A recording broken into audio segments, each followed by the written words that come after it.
குழம்பி தவிக்கும் உங்கள் மனதிடமிருந்து விடுதலை அடைவதே உண்மையான சுதந்திரம். நாம் அமரும் இடத்தை சுத்தமாக வைக்க எவ்வளவு முயற்சி எடுக்கின்றோம். ஆனால் இறைவன் அமர நினைக்கும் இடத்தை சுத்தமாக வைத்திருக்கின்றோமா? அன்பு என்னும் நீரை பயன்படுத்தி யோகம், தியானம் என்ற அழுக்கு நீக்கியால் இதயத்தை சுத்தப்படுத்துங்கள். ஆணவமும் பொறாமையும் நிரம்பிய ஒருவரை திருத்த இறைவன் எந்த வடிவிலும் வருவார் என்று ஒருவராலும் கணிக்க முடியாது. எந்த வடிவத்திலும் எந்த நேரத்திலும் வரலாம். எனவே ஆணவம் பொறாமை நீக்கி தன்னலமற்ற அன்பை வளர்த்துக் கொள்ளுங்கள். இந்த நிமிடத்திலிருந்து கவலைப்படாதீர்கள். இந்த நிமிடத்திலிருந்து கோபப்படாதீர்கள். இந்த நிமிடத்திலிருந்து நேர்மையாக இருங்கள். இந்த நிமிடத்திலிருந்து உங்களது நன்றி உணர்வை வெளிப்படுத்துங்கள். பாதைகள் நீண்டதும் அபாயங்கள் நிறைந்தது. ஆயினும் போராடத்தான் வேண்டும். மனம் தளராதீர்கள். எழுந்திருங்கள், விழித்திருங்கள். குறிக்கோளை அடையும் வரை முயற்சியை நிறுத்தாதீர்கள்.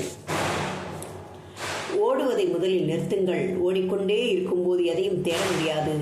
ஓரிடத்தில் நின்றால் தான் தேடுவது என்ன என்று புரியும். ஒருவேளை நீங்கள் தேடுவது நீங்களாகவே கூட இருக்கலாம். எல்லாவற்றுக்கும் சந்தேகப்படுத்துவது, அடுத்தவரை துச்சமென நினைப்பது, அவமானப்படுத்துவது, தான் என்ற அகங்காரம் கொண்டவர்கள் ஒருபோதும் ஆன்மீக முன்னேற்றம் காண மாட்டார்கள். நீங்கள் கண்ணால் காண்பதை கொண்டு ஏமாறாதீர்கள். நீங்கள் கண்ணால் கண்டதை விட கண்ணால் காணாதது அதிக சிறப்புடையது. வாயால் பேசி எச்சில் படுத்திய சொற்களை விட பேசாத சொற்கள் எச்சில் படாதவை. எனவே மௌனம் பழகுங்கள். இந்த வாழ்க்கை இறைவன் எழுதிய மிகச்சிறந்த நாவல். இதை மனிதன் தன் புத்தியினால் மட்டும் புரிந்து கொள்ள முயற்சித்தால் பைத்தியம் பிடித்துவிடும். எனவே தியானத்தின் மூலம் உங்களுடைய உள் உணர்வை விரிவுபடுத்துங்கள். அப்பொழுதுதான் நீங்கள் வாழ்க்கை என்ற பாடத்தை புரிந்து கொள்ள முடியும். குருவின் அனுக்கிரகம் இருந்தால் உங்களது சுயநலம் சார்ந்த தேவைகள் யாவும் நிறைவேறும். எனவே ஒவ்வொரு நொடியும் குருவிற்கு சேவை செய்யுங்கள். அதை தவிர இந்த உலகில் புனிதமானது வேற எதுவும் இருக்க முடியாது. ஆன்மீக சாதனை செய்யும் ஒருவனுக்கு உலகில் விஷயங்களை பற்றிய அனாவசிய பேச்சுக்கள் பேச நேரம் இருக்காது. அவனது எண்ணம் முழுவதும் இறையையே பற்றி இருக்கும். பிறரின் குற்றம் குறைகளை காணவும் பேசவும் செய்பவன் ஆன்மீக சாதனையில் ஒருபோதும் முன்னேறுவதில்லை. வாழ்க்கையின் உண்மையான சம்பவம் மரணம் மட்டுமே. அது எங்கே, எப்பொழுது, எப்படி நடக்க வேண்டும் என்று தீர்மானிப்பது நமது எண்ணங்களே. எனவே எண்ணங்களை சீர்படுத்துங்கள். நமக்கு தெரியாத ஒன்றை தெரியாது என்று ஒத்துக்கொள்வது அசிங்கம் அல்ல, அறிவு. அதை முயற்சி செய்து அறிந்து கொள்வதே மெய்யறிவு. உண்மை என்று ஒன்று இருந்தால் அதை தேட முடியாது, அறிந்து கொள்ளலாம். அறிவதே அறிவு. அதை உணர்ந்து கொண்டால் ஞானம். குளிர் பிரதேசத்தில் வசிப்பவனுக்கும் வெப்பமண்டலத்தில் வசிப்பவனுக்கும் கர்மா ஒன்றே.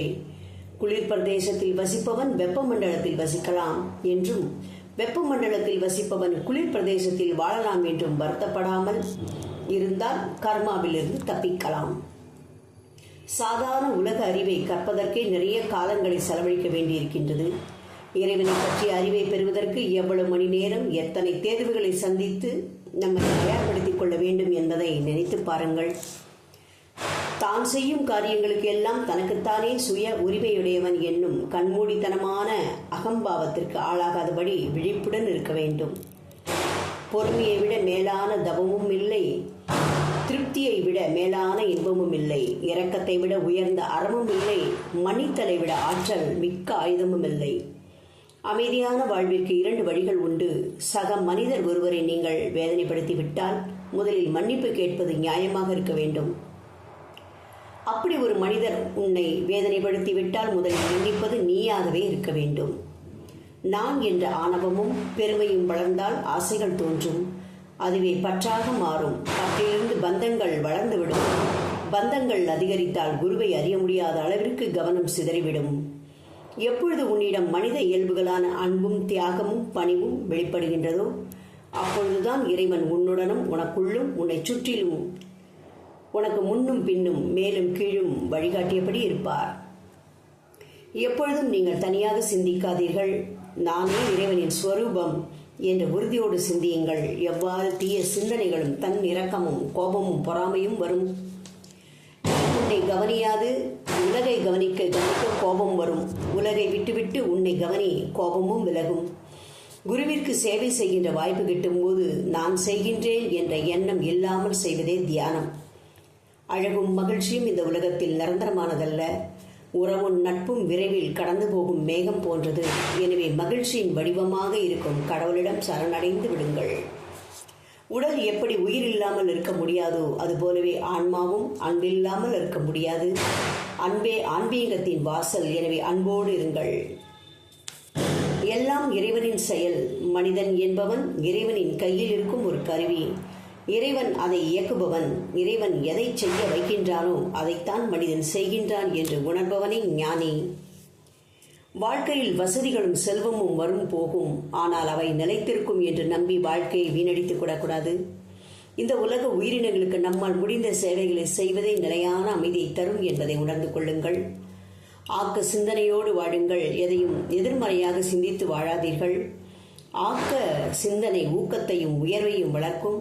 பிறரை காட்டிலும் அதிகமாக உழைக்க கற்றுக்கொள்ளுங்கள். சந்தோஷமாக வாழ முயற்சிக்காதீர்கள். நிம்மதியாக வாழ முயற்சி செய்யுங்கள்.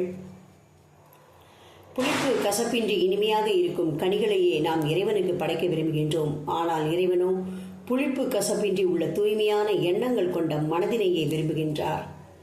இறைவனை புராணத்திற்குள் அடக்கி ஊர் ஊராக தேடாதீர்.